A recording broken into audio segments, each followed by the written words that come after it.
learned to lick the insides carefully with the deftness of cats. She made them save the crackers. They'd been by themselves on the road since their mother and older sister were killed 2 weeks before. At first traveling with some people from their town, but then blending in with the endless stream of other refugees moving southward along the pushed-up roads and embankments of the river valleys. At another time, it might have been a pretty journey. The hills just turning the colors of pumpkin and hay and pomegranate, and the skies depthless and clear. But now, everywhere one looked, most of the trees had been felled for fuel, and there was only a hazy, oppressive brightness refracted from the shorn hillsides.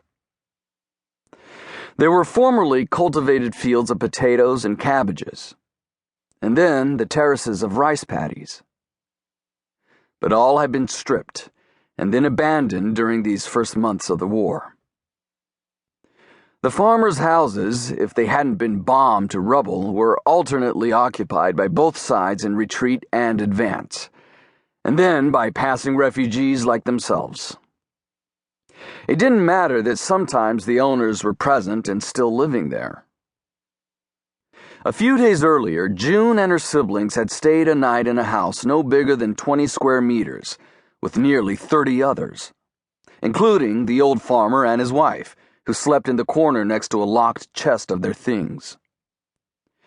It was raining heavily that day, and when someone spotted what looked like a house at the foot of a hill, a few people began to run for it, and then others, and soon enough, scores. But it was far in from the road, and the three of them were fast and reached the house in the first wave. The farmer had attempted to camouflage it with a makeshift cover of netting and reeds, and then appeared out front holding a pitchfork. But he pointed the tines downward when he saw it was no use. The force of numbers held for even the weak and the ragged. The crowd pushed in until the small house was full, the others having to hike back to the road and continue their sodden march. All the farmer and his wife could do was to make certain that they themselves had a space for the night. They were shrewd to share some of their food in the hope that all of it wouldn't simply be taken. Without any prompting, his wife quickly made a large pot of barley porridge, and everyone got a half cup. The three of them had one tin mug between them, and June begged the farmer's wife to fill it to the brim, which she did. They took turns taking swallows while sitting jammed in among the rest of the horde, everyone sitting cross-legged and knee to knee. Only the smallest children could curl up or recline. Everyone was soaked from the rain, and the smell of so many wet, long, unwashed bodies in the enclosed space was fierce.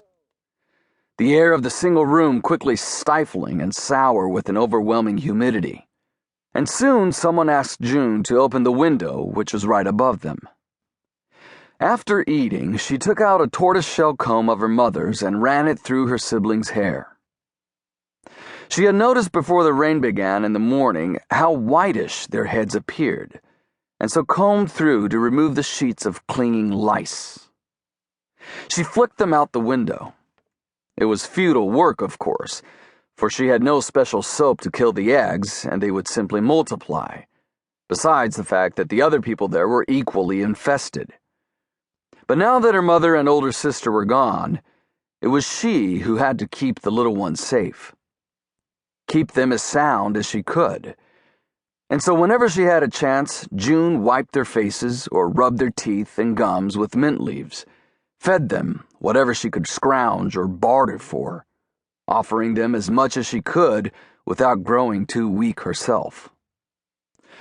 She was always a responsible filial daughter, and as she was closest in age to the twins, had looked after them for as long as she could remember. It happened that her older brother and sister were also twins, and their family had always seemed to comprise her parents and just 3 children instead of 5, June ever slightly removed from their naturally unitary play. It was a system of orbit that had seemed unlucky to her at first, but in fact suited her burgeoning character, something her gentle, thoughtful father recognized. He was a respected school teacher.